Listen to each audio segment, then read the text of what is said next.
क्योंकि व्यक्ति भूल गया है कि मुझे क्षमा मिली है।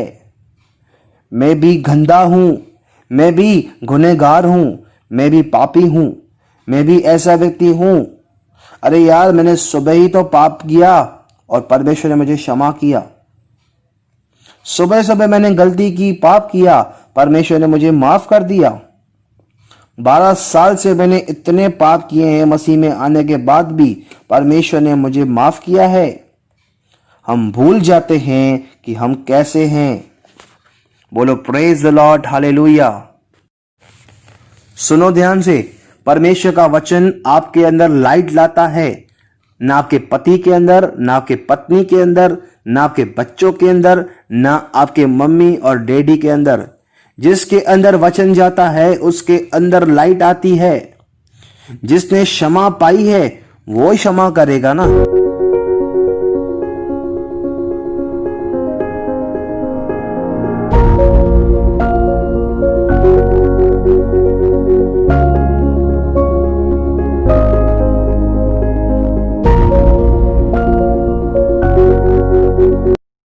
Praise the Lord, hallelujah. आइए हम सब एक मन होकर परमेश्वर से प्रार्थना करें। स्वर्गीय पिता, यीशु मसीह के नाम में आपका धन्यवाद। स्वर्गीय पिता, प्रभु यीशु मसीह के लिए आपका धन्यवाद। पवित्र आत्मा के लिए पिता यीशु मसीह के नाम में आपका धन्यवाद। प्रभु यीशु मसीह के खून के लिए आपका धन्यवाद। प्रभु यीशु मसीह के बलिदान के लिए आपका धन्यवाद। प्रभु यीशु मसीह के क्रूस के लिए आपका धन्यवाद। प्रभु आपकी दया के लिए आपका धन्यवाद। आपके अनुग्रह के लिए आपका धन्यवाद। आपकी दीनता के लिए आपका धन्यवाद। आपकी नम्रता के लिए आपका धन्यवाद।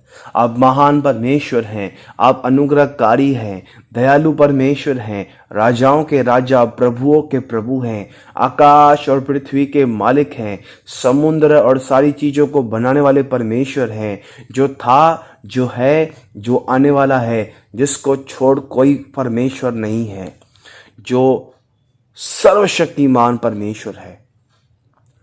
यीशु मसीह के नाम में प्रभु आपका धन्यवाद। प्रभु हम सब आपकी स्तुति करते हैं, आपकी बड़ाई करते हैं, आपके नाम को ऊंचा उठाते हैं, क्योंकि आप योग्य है। वध किया हुआ मेमना आदर, महिमा, प्रशंसा के योग्य है। प्रभु हम आपकी स्तुति करते हैं। प्रभु आज हम सब एक मन होकर आपसे प्रार्थना करते हैं। प्रभु आज हमारे बीच में आए आप, आज हम पर आप दया करें, आज हम पर आप अनुग्रह करें, आज हमसे आप बात करें। प्लीज प्रभु डायरेक्ट हमसे बात करें, हमारे जीवन के विषय में हमें सही करें। जहां जहां हम गलत हैं, जहां जहां प्रभु हम पाप कर रहे हैं, उन बातों में से, उन चीजों में से बाहर निकाले, हमें उन पाप में से बाहर निकाले, हमें छुटकारा दें, हमें जीवन दें। प्रभु प्लीज आप दया करें, प्लीज प्रभु आप दया करें। आज हमें आपकी दया की जरूरत है, आपके अनुग्रह की जरूरत है प्रभु, आपकी सहायता की जरूरत है लॉर्ड। आज हमें आपकी जरूरत है, आज हमें आपकी जरूरत है। प्लीज प्रभु आज अपने लोगों के पास आए, अपने लोगों को ब्लेस करें। देख प्रभु कितने तो ऐसे लोग हैं जो जरूरतमंद लोग हैं प्रभु। ओ प्रभु कितने तो ऐसे लोग हैं जो जरूरतमंद लोग हैं प्रभु। ओ प्रभु तू दया कर, तू अनुग्रह कर, तू सहायता कर।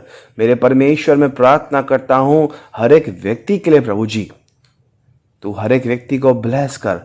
ओ उन्हें अपने रहने का स्थान बना। हम प्रभु आपके रहने का स्थान बने।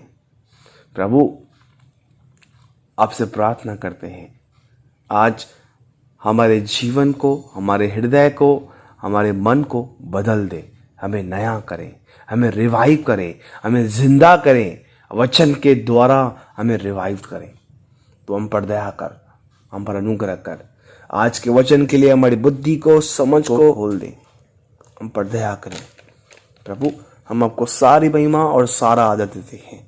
यह प्रार्थना आपके बेटे हमारे प्रभु यीशु के नाम में मांगते हैं।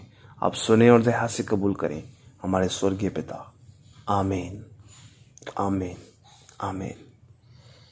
बाइबल कहती है यहोवा भला और सीधा है, इसलिए वह पापियों को अपना मार्ग दिखलाएगा। बोलो प्रेज द लॉर्ड। क्या आप खुद को पापी समझते हो? यदि आप खुद को पापी समझते हो तो परमेश्वर आपको अपना मार्ग दिखाएगा। इसलिए आओ हम ऐसे महान परमेश्वर की आराधना करें। क्या आप तैयार हैं आराधना के लिए? आइए हम स्टार्ट करते हैं।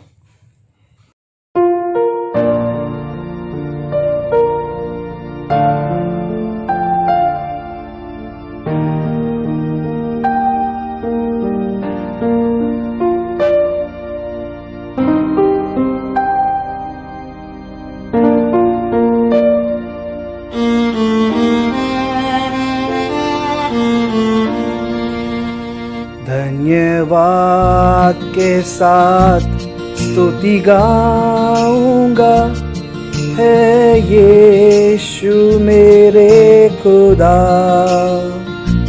उपकार तेरे हैं बेशुमार, कोटि कोटि स्तुति धन्यवाद। धन्यवाद के साथ स्तुति गाऊंगा, है यीशु मेरे खुदा। उपकार तेरे हैं बेशुमार, कोटि कोटि स्तुति धन्यवाद। योग्यता से भर के दिया है, अपनी दया से तूने मुझे। योग्यता से भर के दिया है, अपनी दया से तूने मुझे। मांगने से ज्यादा मिला मुझे, आभारी हूँ प्रभु मैं। मांगने से ज्यादा मिला मुझे, आभारी हूँ प्रभु मैं। धन्यवाद के साथ स्तुति गाऊंगा, है यीशु मेरे खुदा। उपकार तेरे हैं बेशुमार, कोटि कोटि स्तुति धन्यवाद। Thank you Lord, thank you Jesus. सब अपना मुंह खोलें, परमेश्वर को धन्यवाद दें, उसके उपकारों को याद करें, उसको धन्यवाद दें। वो भला परमेश्वर, उसकी करुणा सदा की है। धन्यवाद प्रभु, धन्यवाद। Thank you Jesus, thank you Jesus. तू महान है प्रभु। तू है सच्चा जिंदा खुदा, है तुझ पर ही भरोसा मेरा। तू है सच्चा जिंदा खुदा, है तुझ पर ही भरोसा मेरा। सेवा पूरी करके पाऊं इनाम, प्रभु ऐसा दो वरदान। सेवा पूरी करके पाऊं इनाम, प्रभु ऐसा दो वरदान। धन्यवाद के साथ स्तुति गाऊंगा, है यीशु मेरे खुदा। उपकार तेरे हैं बेशुमार, कोटि कोटि स्तुति धन्यवाद। धन्यवाद के साथ स्तुति गाऊंगा, है यीशु मेरे खुदा। उपकार तेरे हैं बेशुमार, कोटि कोटि स्तुति धन्यवाद। कोटि कोटि स्तुति धन्यवाद, कोटि कोटि स्तुति धन्यवाद। Thank you Lord Jesus, thank you, thank you Jesus, thank you Jesus, thank you Jesus. आइए सब अपना मुंह खोलकर परमेश्वर को महिमा देंगे, उसकी बड़ाई करेंगे। धन्यवाद पिता यीशु मसीह के नाम से। आप महान परमेश्वर हैं, आप करुणा निधान परमेश्वर हैं, आपको छोड़ कोई परमेश्वर नहीं। ओ प्रभु, आप जीवन की रोटी हैं, आप जीवन का जल हैं, जगत की ज्योति हैं। My God, my Jesus, my bread of life, my living water, my king, my savior, my protector, my true way, my husband, my grace, my shield, my humble God, my meek God, my great God, my high priest God, my waymaker, my creator, my lover. Thank you Lord, thank you Lord। पिता यीशु मसीह के नाम से प्रार्थना करते हैं। प्रभु please हमारी आराधना को आप ग्रहण करें, आप एक्सेप्ट करें। धन्यवाद पिता, यीशु मसीह के नाम से प्रार्थना करते हैं। प्रभु आप मुझे हयाव दें ताकि मैं आपके वचन को बोल पाऊं। आप प्रभु मुझे हयाव दें ताकि मैं आपके वचन को बोल पाऊं। आप दया करें यीशु मसीह के नाम में। आमीन, आमीन, आमीन। आप सभी को जय मसीह की, प्रेज द लॉर्ड। मैं प्रभु यीशु मसीह के नाम में आप सभी का स्वागत करता हूं। I welcome you all in the name of Lord Jesus Christ. आमीन। मैं विश्वास करता हूं आप सब प्रभु यीशु मसीह में आनंदित हो। I believe that all of you may rejoice in Jesus Christ. आमीन। बोलो प्रेज द लॉर्ड, हालेलुया। मेरे प्रियो, आज के वचन को मैं टाइटल देना चाहता हूं, क्षमा न करना, अनफॉरगिवनेस। मैं मैसेज में जाने से पहले आपसे पूछना चाहता हूं, क्या आप क्षमा पाए हुए व्यक्ति हो? और क्या आपने दूसरों को क्षमा किया है? जिन्होंने आपके साथ बुरा किया हो और आपके साथ आपके विरुद्ध अपराध किया हो, क्या आपने उनको क्षमा किया है? हालेलुया। आइए हम एक छोटी सी विनती के द्वारा परमेश्वर के वचन में एंटर करें। धन्यवाद पिता यीशु मसीह के नाम से, धन्यवाद। स्वर्गीय पिता, हम आपकी बड़ाई करते हैं, आपको ऊंचा उठाते हैं, आपके नाम को धन्य कहते हैं। आप आदर और महिमा के योग्य हैं, करुणा निधान परमेश्वर हैं, प्रेमी परमेश्वर हैं। प्रभु आज आप हम पर दया करें, आज हमारे मन को, बुद्धि को, समझ को खोल दें, हमसे बात करें, हमें छुटकारा दें, हमारे हृदय को, मन को, हमारे विचारों को बदल दें, हमें रिवाइव करें, हम पर आप दया करें। धन्यवाद प्रभु, हम सारी महिमा आपको देते हैं क्योंकि आप योग्य हैं, यीशु मसीह के नाम में। आमीन, आमीन, आमीन। आइए हम सब अपनी अपनी बाइबल खोलेंगे और हम मत्ती 18 अध्याय निकालेंगे। Matthew chapter 18। प्रभु का धन्यवाद जो प्रतिदिन हमें माफ करता है। बाइबल कहती है यहोवा परमेश्वर है जो प्रतिदिन हमारा बोझ उठाता है। हमें कई बार लगता है हम बुद्धिमान हैं, बहुत होशियार हैं।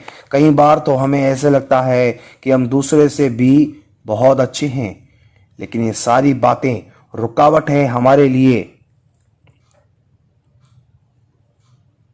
प्रभु को न जानने की और प्रभु के साथ न चलने की। सबसे बड़ी रुकावट यही है, खुद को दूसरे से बेहतर समझना।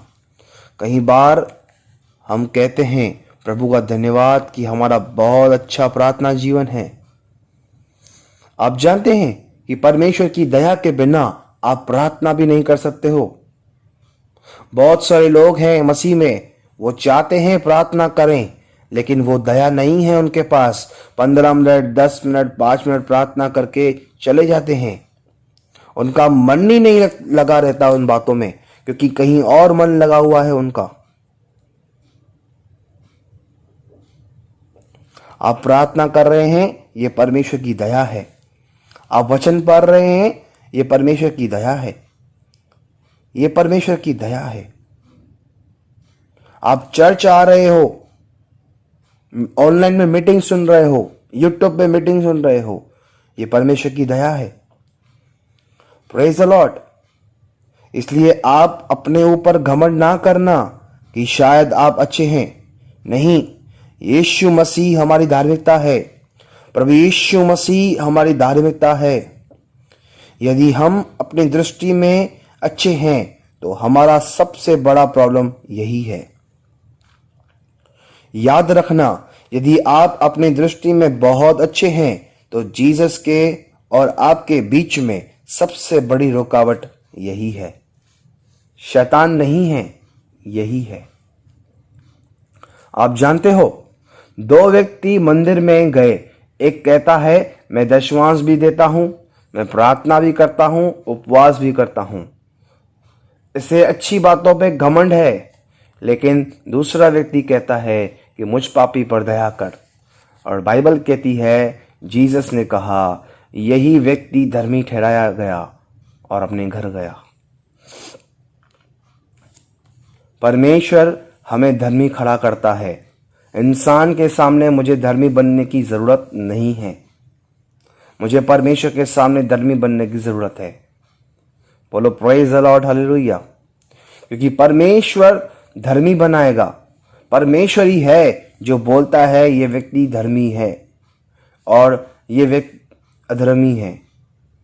इसलिए हर एक काम में जो करूं, मैं जो बोलूं, मेरा परमेश्वर क्या कहता है, वो मुझे धर्मी बनाएगा।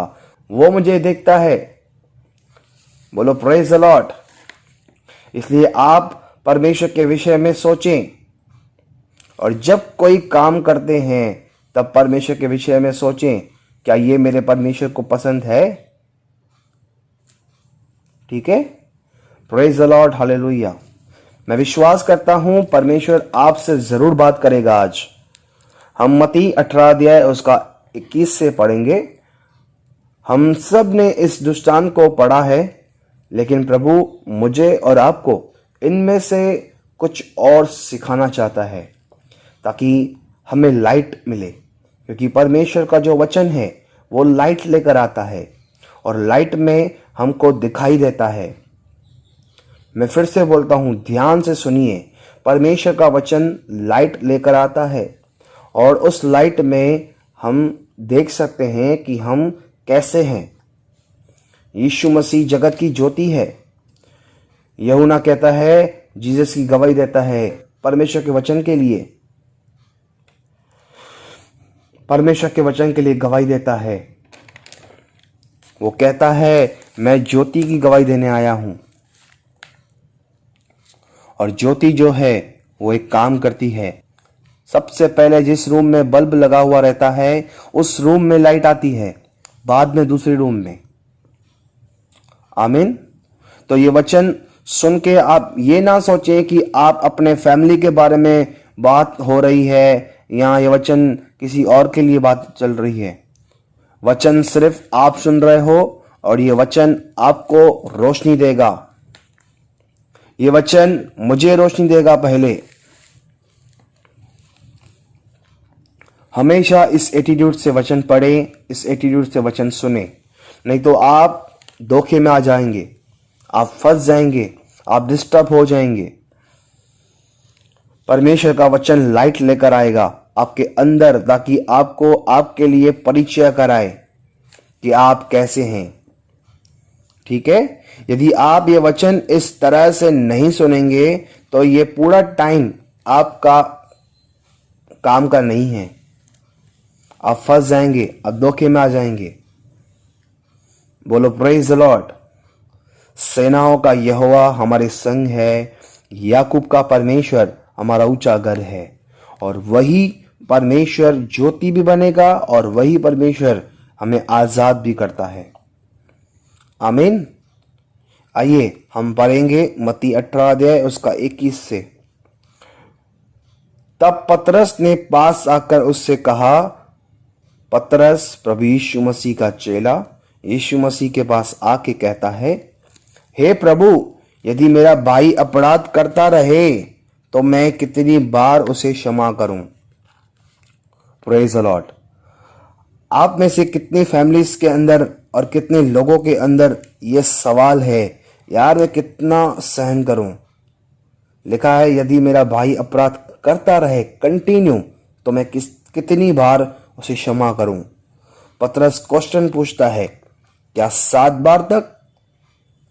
पतरस जीसस से पूछता है, कितनी बार उसे क्षमा करूं? क्या 7 बार तक? 22। यीशु ने उससे कहा, देखिए, आकाश और पृथ्वी का मालिक, सबसे बड़ा काउंसलर, क्रिएटर, अथॉरिटी, मैजेस्टी जो है वो बात कर रहा है। मैं तुझसे यह नहीं कहता कि 7 बार तक, वरन 7 बार के 70 गुने तक। हमने इसको पढ़ा है कहीं बार, ठीक है। अब 23 पढ़ते हैं। देखिए यीशु मसीह अब आगे क्या कहता है। इसलिए स्वर्ग का राज्य उस राजा के समान है जिसने अपने दासों से लेखा लेना चाहा। अब ध्यान से सुनिए ये क्या कहना चाहता है। प्रभु आपकी और मेरी बुद्धि को खोले। प्रभु यीशु मसीह परमेश्वर के राज्य के विषय में बात कर रहा है। परमेश्वर का राज्य यानी परमेश्वर के रास्ते कैसे हैं। जब परमेश्वर का राज्य आता है तब उसमें प्यार होता है, दया होती है, करुणा होती है, भलाई होती है, विश्वास आता है। ठीक है, क्या ये बातें आपके अंदर है? इसको कहते हैं परमेश्वर का राज्य। विश्वास आपके अंदर है,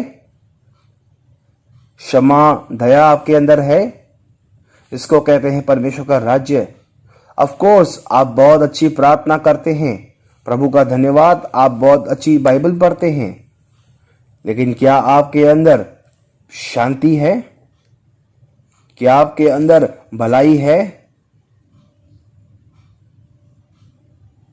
5 अध्याय गलातियों 22 में लिखा है, आत्मा के फल ये परमेश्वर के राज्य है। ठीक है, अभी जीसस प्रभु यीशु मसीह परमेश्वर के राज्य को समझाने के लिए कहता है कि एक राजा है जो अपने दासों से लेखा लेगा, उनसे कंपेयर कर रहा है।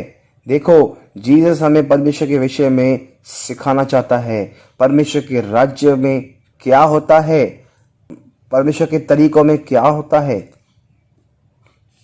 परमेश्वर के मार्ग कैसे हैं, वो सब जीसस पतरस को सिखाना चाहता है। कौन है पतरस? मैं और आप। प्रभु हमें सिखाना चाहता है।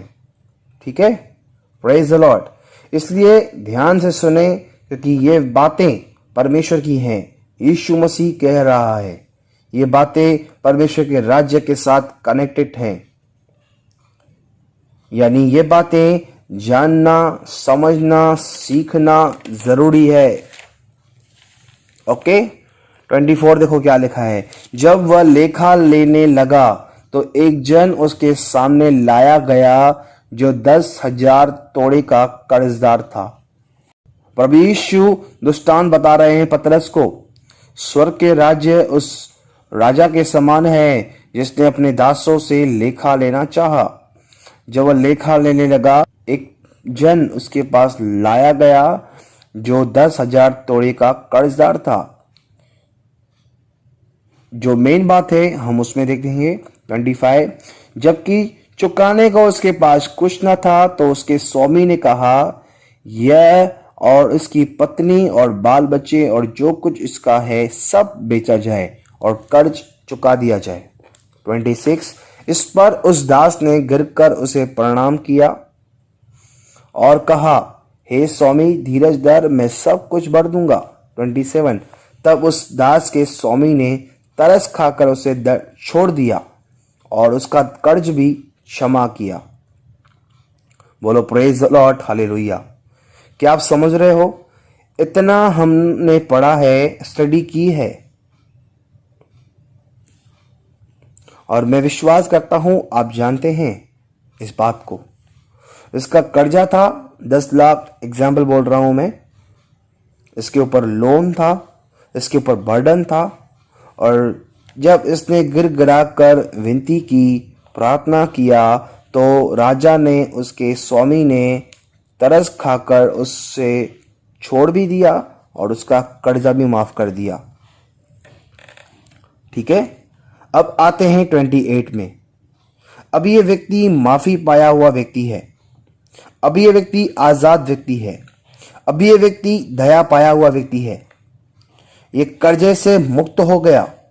28, परंतु जब वह दास बाहर निकला, देखिए कनेक्टेड है ये, बाहर निकला, अभी जस्ट वहां से निकला ही है, परंतु जब वह दास बाहर निकला तो उसके संगी दासों में से एक उसको मिला जो उसके 100 दीनार का कर्जदार था। देखिए उसका 10 लाख का कर्जा था, उसको माफी मिल गई, और इसका 1 लाख रुपया कर्जा है। उसने उससे पकड़कर उसका गला घोटा और कहा, जो कुछ तुझ पर कर्ज है भर दे। सुनो ध्यान से, अभी अभी ये क्षमा पाके निकला है, पूरा कर्ज माफ हुआ है इसका, वहां विनती करके प्रार्थना करके वहां से निकला है। ठीक है, अब और बाहर निकलते ही ऐसे व्यक्ति को पकड़ता है जिसके ऊपर इसका 1 लाख रुपया कर्जा है। खुद का 10 लाख इसका क्षमा हो गया, प्रार्थना करके क्षमा करवाया, और अभी इसी से इसको 1 लाख लेना है। बाइबल कहती है सीधा उसका गला पकड़ा, सीधा गला पकड़ता है। ठीक है, पकड़कर उसका गला घोटा और कहा, जो कुछ तुझ पर कर्जा है भर दे। 29, इस पर उसका संगी दास गिरकर उससे विनती करने लगा, धीरज धर, मैं सब भर दूंगा, जैसे इस व्यक्ति ने किया था। 30, उसने न माना, बोलो प्रेज द लॉर्ड, उसने न माना, परंतु जाकर उसे बंदी गृह में डाल दिया कि जब तक कर्ज भर न दे तब तक वहीं रहे। देखो ये कैसा व्यक्ति है, ये 10 लाख रुपया खुद का माफ करवाया, अब 1 लाख रुपया किसी के ऊपर है तो सीधा गला पकड़ता है और बोलता है जब तक ये भर न देगा इसको कैद में रखो। 31, उसके संगी दास यह जो हुआ था देखकर बहुत उदास हुए। उसके साथ जो उसके दोस्त थे, उसके साथ जो दास खड़े थे, उन्होंने ये देखा, पहले इसके ऊपर 10 लाख था, वो कर्जा इसका माफ हुआ, इसने गिड़गिड़ा कर विनती की और स्वामी ने इसे माफ कर दिया, जबकि इसके पत्नी को, उसके बच्चों को और इसको कैद में डालने वाला था वो स्वामी। लेकिन जब इसने प्रार्थना किया, जब इसने विनती किया, तो इसको ना केवल छोड़ दिया गया लेकिन कर्जा भी माफ कर दिया गया। लेकिन अब इसका किसी के ऊपर कर्जा है तो ये ना उसको छोड़ता है और ना उसको माफ कर रहा है। लिखा है 31 में, उसके संगी दास ये जो हुआ था देखकर बहुत उदास हुए और जाकर अपने स्वामी को पूरा हाल बता दिया। अब ये उस स्वामी के पास गए जिसने इस व्यक्ति को माफ किया था। ठीक है, उसके पास गए, वहां तक बात पहुंच गई, ये आदमी देख कैसा है। 32, तब उसके स्वामी ने उसको बुलाकर उससे कहा, हे दुष्ट दास, तूने जो मुझसे विनती की तो मैंने तेरा वह पूरा कर्ज क्षमा कर दिया। तब उसके स्वामी ने उसको बुलाकर उससे कहा, हे दुष्ट दास, तूने जो मुझसे विनती की तो मैंने तेरा वह पूरा कर्ज क्षमा कर दिया। 33, इसलिए जैसे मैंने तुझ पर दया की वैसे ही क्या तुझे भी अपने संगी दास पर दया करना नहीं चाहिए था? Question mark. वो सवाल कर रहा है स्वामी।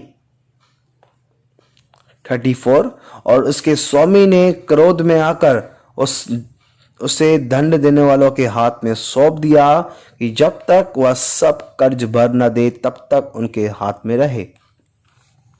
बोलो प्रेज द लॉर्ड, हालेलुया। अभी मैं आपको इसमें से प्रभु जो बात मुझे सिखाने की कोशिश कर रहा है और आप तक पहुंचाने की कोशिश कर रहा है वो बता रहा हूं मैं। बहुत ध्यान से सुनिए। अभी जो उसको सजा मिल रही है वो इसके खुद के पापों की है, खुद के कर्जे की है, या इसने किसी को माफ नहीं किया है, इसने दया नहीं की है, इसके लिए सजा मिल रही है। आप मुझे जल्दी से नीचे कमेंट करके बताएं,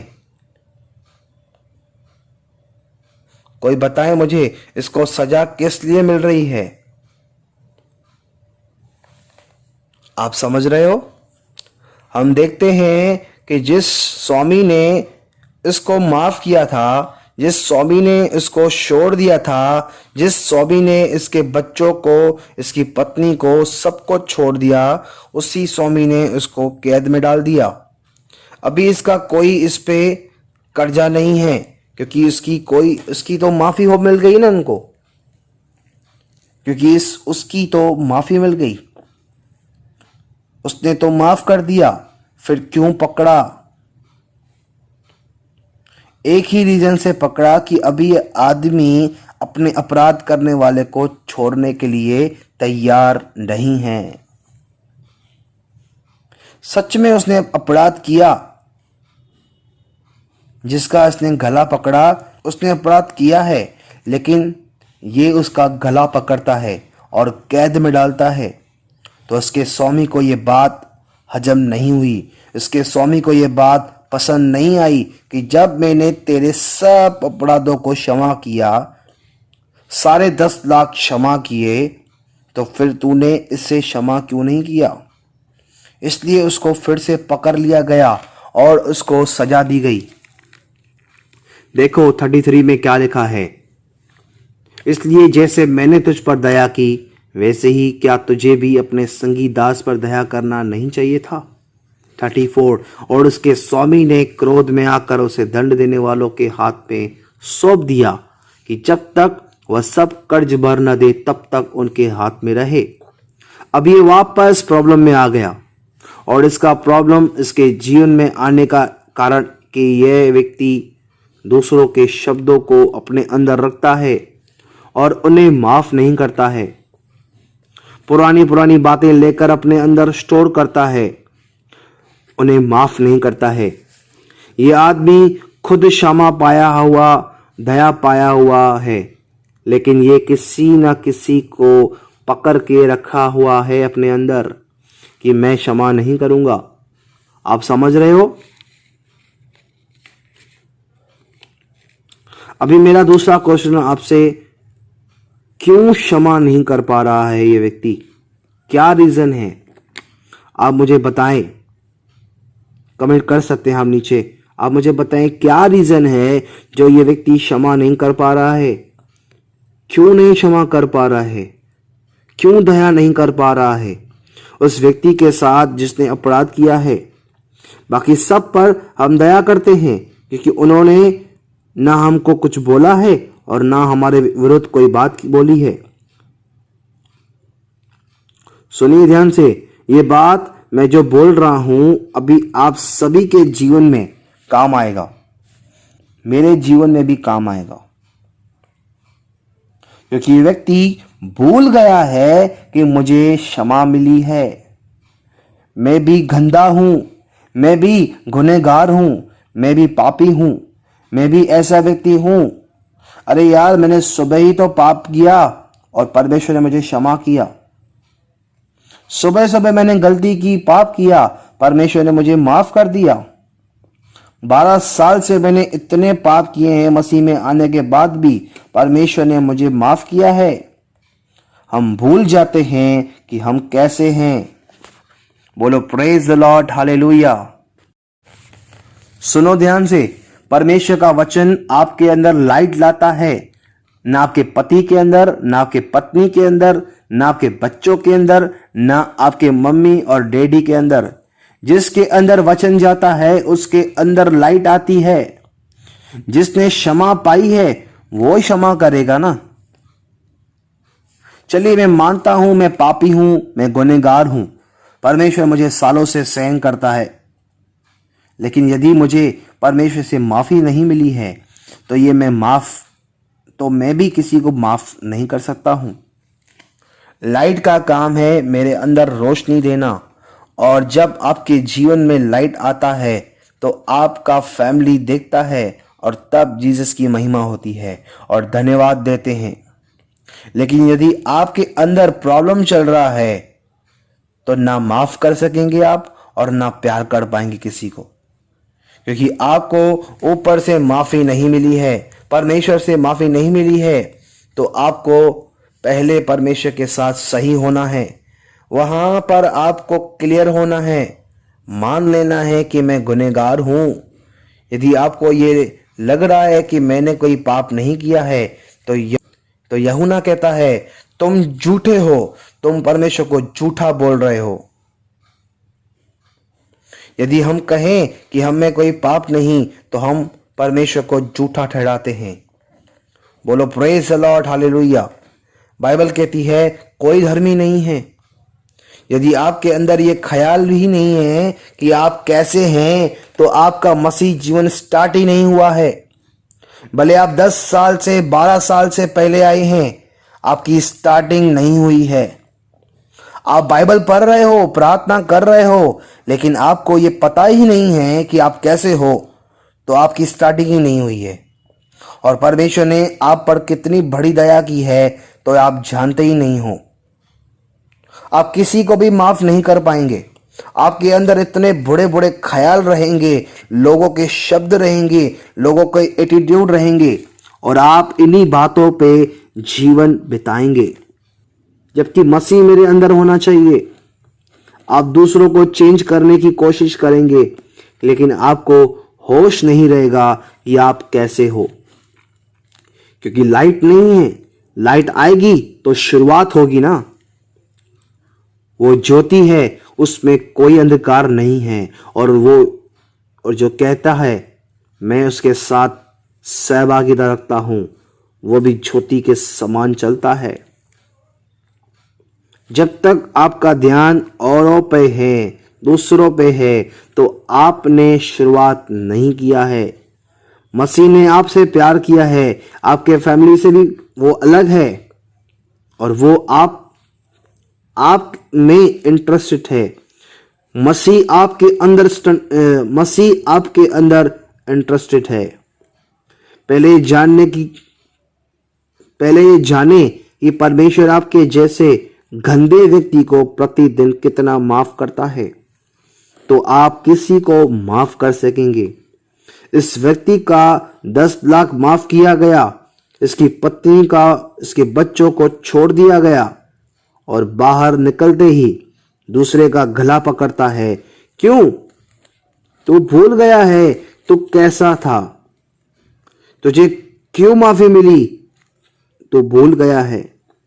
वो स्वामी कहता है जैसे मैंने तुझ पर दया की, क्या तुझे अपने संगी दास पर दया करना नहीं चाहिए था?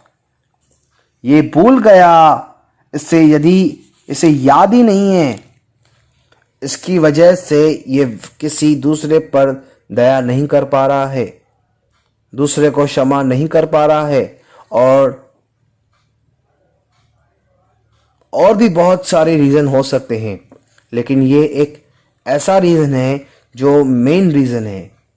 परमेश्वर मुझे और आपको ये सिखाने की कोशिश कर रहा है कि तू कितनी गलतियां करता है, आप कितनी गलतियां करते हो। तो भूल जाता है कितने समय से मैं तुझे सहन कर रहा हूं, तो भूल जाता है। इसलिए तुझे दूसरों की कमियां दिखाई देती है और तुझे अपनी कमी नहीं दिखाई देती है। इसमें कोई शक नहीं, लोग बहुत बातों में गलत हैं, लेकिन क्या आप गलत नहीं होते हो? क्या आप हर एक बात में सही हो? बाइबल कहती है वैद जो है वो भले चंगों के लिए नहीं, बीमारों के लिए है, पापियों के लिए है। फिर तो आपको जीसस की जरूरत ही नहीं है। क्या आपको मालूम है आप कैसे हो अंदर से? जब तक आपको ये पता नहीं है ना कि आप कैसे हो, तब तक आप किसी को भी माफ नहीं कर पाओगे। हाँ, बाहर से आप बहुत अच्छे रहोगे, होठों से प्रेस करोगे, थैंक यू जीसस बोलोगे, लेकिन अंदर हृदय में आपको पेन होगा, आपको बुरा लगेगा, जल्दी से किसी को भी माफ नहीं कर पाओगे। और ये परमेश्वर का राज्य नहीं है। हम किसको पागल बनाएं? हम किसको दिखाते हैं? हम किसको खुश करें? लोगों को? लोग देखें हमें और अच्छा समझें हमें? ये परमेश्वर का राज्य नहीं है। परमेश्वर ने मेरे लिए कीमत चुकाई है। मुझे परमेश्वर के पास जाना है, मुझे परमेश्वर का होना है। इसके पास धन्यवाद वाला हृदय नहीं है। धन्यवाद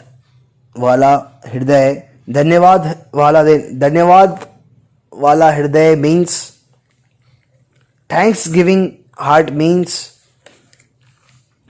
देखिए, पौलुस कहता है मैं तो कलीसिया को सताने वाला व्यक्ति था, लेकिन फिर भी मुझ पर दया हुई।